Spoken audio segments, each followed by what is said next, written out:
kecurangan, yang dimana kecurangan itu melibatkan perusahaan yang menguntungkan diri sendiri, Pak. Contohnya kayak Bapak mengadakan pengadaan di mana harganya di markup, ataupun Bapak mengadakan pengadaan barang yang tidak ada tapi muncul invoice-nya. Itu termasuk salah satu dari fraud, Pak.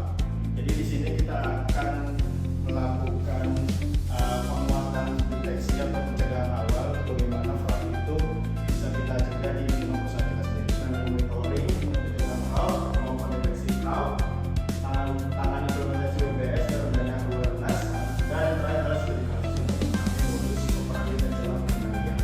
Nah, untuk pengendalian fraud sendiri, manajemen dari BTPN sendiri itu sudah melakukan program, Pak, yaitu ERI, di mana dia ada produksi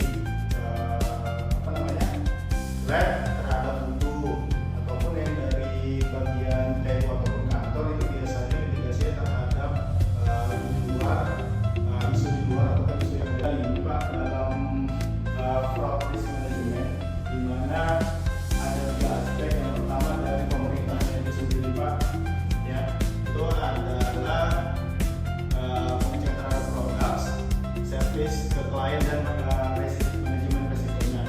Dan terus yang kedua itu adalah advertise, support, monitoring, dan tantangan terhadap resiko yang real, Pak, yang bersangkutan.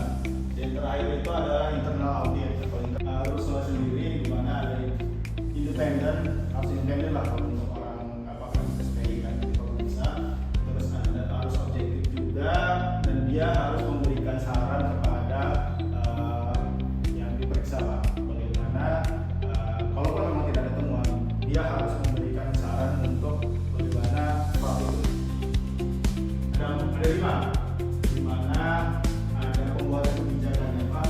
Terus setelah itu, setelah kebijakan dibuat, ada melaksanakan caranya, terus ada kontrolnya, terus setelah kontrol, kalau ada kejadian itu harus diinvestigasikan dan hasil efeknya.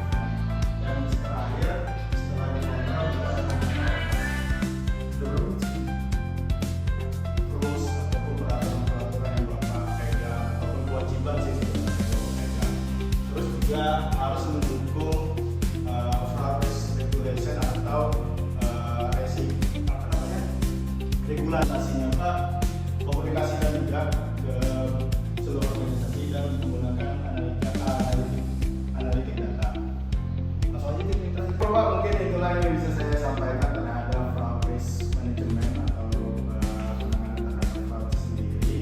Mungkin apa yang saya sampaikan terhadap yang saya paparkan tadi bisa berguna untuk kita, dan yang terpenting itu bermanfaat untuk perusahaan kita, Pak. Apabila makin untung, kita juga makin untung juga, Pak. Dan juga selaras dengan cita-cita perusahaan kita, di mana perusahaan kita itu kan mempunyai visi untuk menjadi perusahaan yang global, perusahaan bisnis global terbaik di dunia. Jadi saya akhiri dengan motivasi lainnya. Assalamualaikum warahmatullahi wabarakatuh. Selamat pagi.